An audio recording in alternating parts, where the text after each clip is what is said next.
열왕기상 2장 36절에서 46절까지 말씀을 살펴보도록 하겠습니다. 왕권의 걸림돌이 될 수 있는 아도니아와 측근 아비아달과 요압을 왕정에서 제거한 솔로몬은 이번에는 시므에게 칼날을 향하고 있습니다.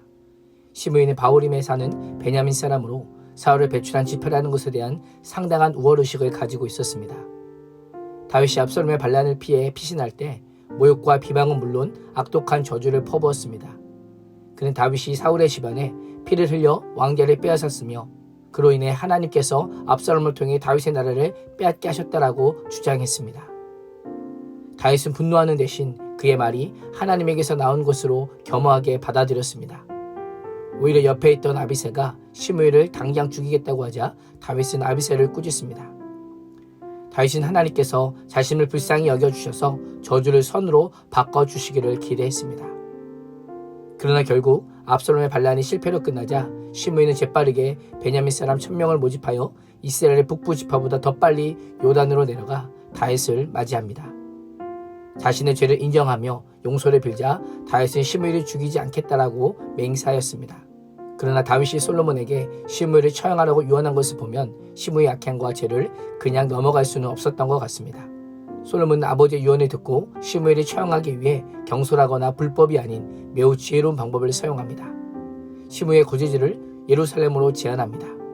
시므이는 고향 바후림을 떠나 예루살렘에 집을 짓고 살면서 예루살렘 밖으로의 출입이 완전히 통제되었습니다.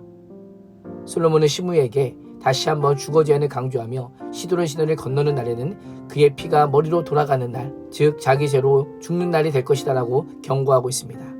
기드론 시내는 예루살렘 동쪽에서 남북으로 길게 뻗은 골짜기로 유다와 베냐민 지파의 동북쪽 경계입니다. 기드론 시내를 건너면 바로 시므이의 거주지인 바후림이 있었습니다. 기드론 시내 너머의 출입을 통제한 이유는 베냐민 지파의 접촉을 금지하므로 그들을 선동하거나 역모를 일으키는 일을 사전에 차단하기 위함입니다. 솔로몬은 현실적인 대안을 세우면서도 시므이의 운명을 하나님께 맡깁니다.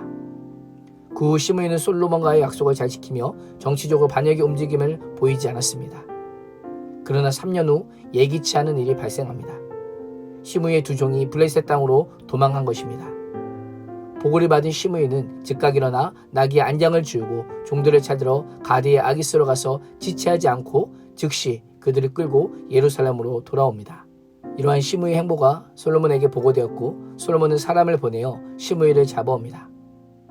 솔로몬은 시므이에게 내린 명령이 쌍방의 합의였음을 다시금 확인하며 여호와께 한 맹세와 왕의 명령을 어겼으니 유죄요 죽는 것이 마땅하다라고 선언합니다. 말씀을 보면 솔로몬은 시므이에게 단 한 번의 변명의 기회도 주지 않습니다. 이 모습이 어떻게 보이십니까? 시므이는 정치적인 목적이 아니라 도망간 종들을 데려오기 위한 목적으로 예루살렘에 간 것입니다. 정치적인 성격이 없었기에 주거 제한 명령을 어기는 것이 아니라고 시므이는 생각했을 수 있습니다. 그러나 그건 시므이만의 생각이었습니다. 도망간 종들을 잡으러 가기 전에 솔로몬의 양해를 구할 수도 있었습니다. 아니면 다른 종들을 시켜도 될 일입니다.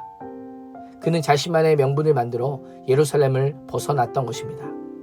시므이는 왕의 명령에 충성하기보다 지금 당장 눈앞의 이익만 보고 자신의 재산을 지키는 것이 더 중요하다고 성급한 판단을 내렸던 것입니다. 그는 자신이 지금 누리고 있는 호의가 자격 없는 자에게 주어지는 은혜인 줄 몰랐습니다. 시므이는 다윗 당시 아들 15명과 적어도 20명 이상의 종을 거느렸습니다. 베냐민 지파 1000명을 소집할 정도로 여전히 자신의 정치적인 영향력을 과신했을 수 있습니다. 42절에서 45절까지 말씀을 보면 솔로몬이 시므이의 처형을 선고함에 있어서 여호와라고 하는 표현을 4번이나 사용하므로 솔로몬의 개인적, 가문적인 복수가 아니라 여호와의 말씀에 불순종한 죄악임을 선언하고 있습니다. 지금 시므이에게 필요한 것은 정치적 영향력이 아니라 겸손이고 순종이었습니다.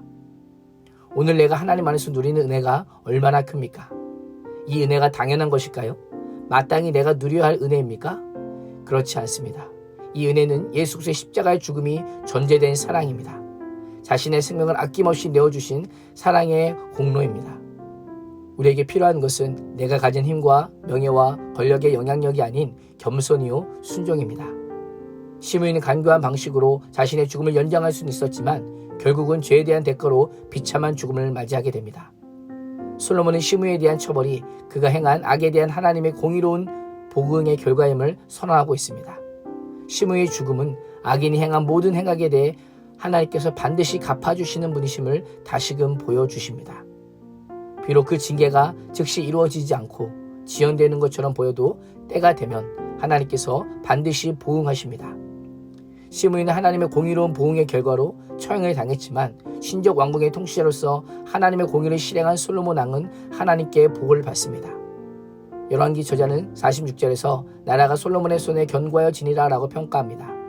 견고한 나라의 공로를 솔로몬의 손, 즉 하나님의 공의대로 행한 결과임을 말씀합니다.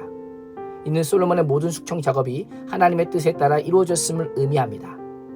오늘 하루도 하나님의 공의는 죄는 용납하지 않음을 기억하며 악인들의 형통을 부러워하거나 오만한 자의 간교함을 따르지 마시고 오직 하나님의 말씀에 따라 걷는 인생이 되시기를 축복합니다. 기도하겠습니다. 하나님, 간교한 시므이를 결국은 심판하심을 통해 하나님께서는 공의를 성취하시는 분이심을 알게 하심에 감사합니다.